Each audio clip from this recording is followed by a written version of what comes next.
Partie leçon, on traite le cas de l'équiprobabilité. Alors, l'équiprobabilité, on en a déjà entendu parler et on a déjà travaillé sur des exercices qui utilisaient l'équiprobabilité. On va un petit peu formaliser cette notion.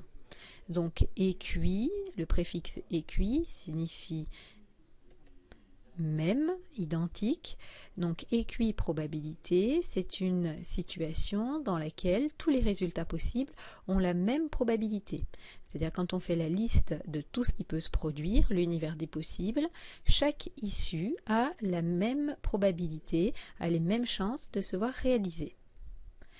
Alors, quand on veut calculer la probabilité d'un événement dans une situation d'équiprobabilité, on va pouvoir utiliser une règle qui simplifie la vie.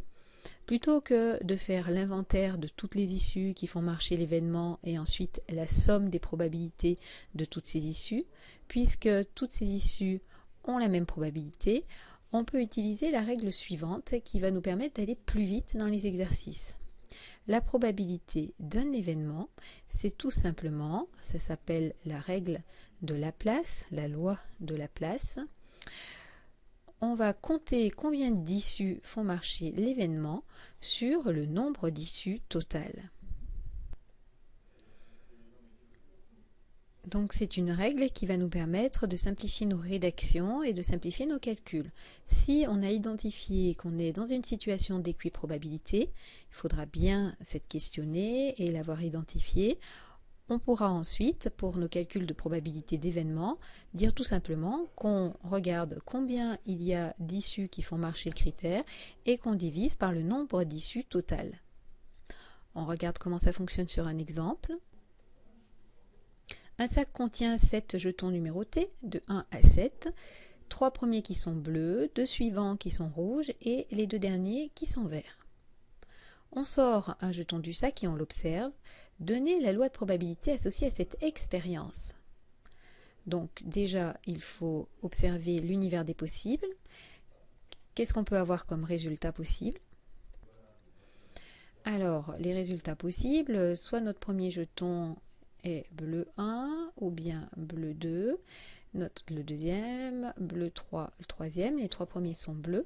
Ensuite, les 2 suivants sont rouges, on aurait donc rouge 4, rouge 5 et les 2 derniers sont verts, vert 6 et vert 7.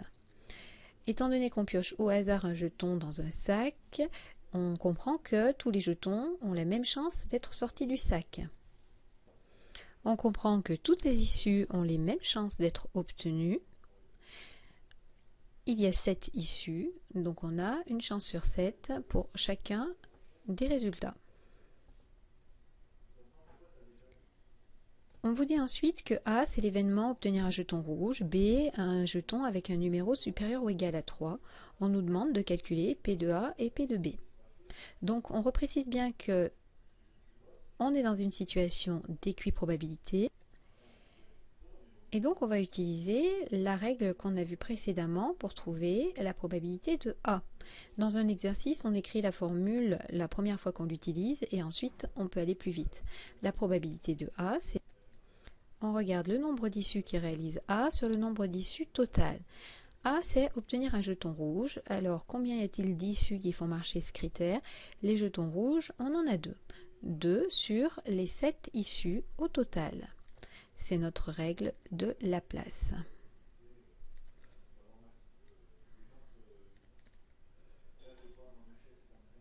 Ensuite, on peut aller plus vite lorsqu'on utilise cette règle pour la deuxième fois. Probabilité de B. La probabilité de B, on utilise donc le même critère, on peut donner directement ce que ça fait. On regarde combien d'issues réalise B sur le nombre total. Le numéro est supérieur ou égal à 3. Donc c'est les numéros 3, 4, 5, 6 et 7 qui font fonctionner le critère. On en a 5 sur les 7.